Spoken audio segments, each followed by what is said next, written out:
Qo'rquv, vahima, xavotir, ichki bezovtalanish, ichki tahlika, ichki halovat yo'qlik sababini insonlar tashqari olam bilan bog'liq deb o'ylaydi. Ya'ni qaysidir bir holat bo'ldi, men nevroz bo'lib qoldim, yo qaysidir bir hayotimda qanaqadir bir o'zgarish bo'ldi, yo qanaqadir bir moliyaviy muammolar paydo bo'ldi, yoki qanaqadir bir yo'qotishlar bo'ldi, men nevroz bo'lib qoldim deb hisoblaydi.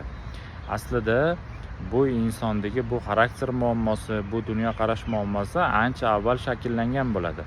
Faqat inson o'sha oxirgi holatda juda ham yaxshi eslab qoladi va nevrozini sababini shu deb hisoblaydi. Aslida inson o'z nevrozini, o'z vahimasini, o'z tahlikasini sababini tashqari olamdan qidirib yashar ekan, uni oxiriga yeta olmaydi.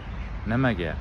Chunki tashqari olamda bizani xavotirga soladigan, bizani qo'rqitadigan, bizani tahlikaga soladigan, bizani ichki halovatimizni yo'qotadigan sabab juda ham ko'p. Chunki tashqari olamda qaysidir bir yo'qotishlar bor, qaysidir bizni kutmagan o'zgarishlar bor yoki qaysidir bir kasalliklar bor. Mana shuning uchun inson o'z nevrozini yoki o'z vahimasini, qo'rquvsini sababini tashqari olam bilan bog'lab yurar ekan, u qo'rquvsini oxiriga yeta olmaydi. Endi inson o'z nevrozini yoki o'z ichki qo'rquvsini, ichki taranglik sababini yoki ichki tahlika sababini o'zini ichidan qidirar ekan, mana buni sababini o'zini ichidan topa olar ekan. Chunki bu qo'rquv bu insonni o'zini qo'rquvi. Bu nevroz bu insonni o'zini nevrozi.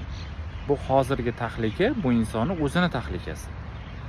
Masalan deylik, qaysidir bir biza bir kasallikdan qo'rqamiz, juda ham xavotir olamiz. Lekin shu kasallikdan biza qo'rqamiz. Hamma qo'rqmaydi. Yaxshilab o'ylab ko'raylik, hamma qo'rqmaydi. Bizani qaysidir bir kasalga, qaysidir bir tashqari stimulga berayotgan reaksiyamiz bu. Yana bir marta aytaman, bu kasaldan qo'rquvimiz, men taxmin qilyapman, hamma bu kasaldan qo'rqmaydi. Hatto shu kasalga chalingan odam ham shu kasaldan qo'rqmaydi. Lekin biz qo'rqamiz. Ya'ni bu qo'rquv bizani o'zimizni qo'rquvimiz. Bu vahima bizani vahimamiz. Bu nevroz bizani nevrozimiz. Mana shuni sabablarini, qaysidir bir o'zgarishlarni biza tashqari olamdan emas. Mana kasallik bo'lmaganda men nevroz bo'lmasdim, yo mana o'zgarish bo'lmaganda menda nevroz bo'lmasdi deb emas.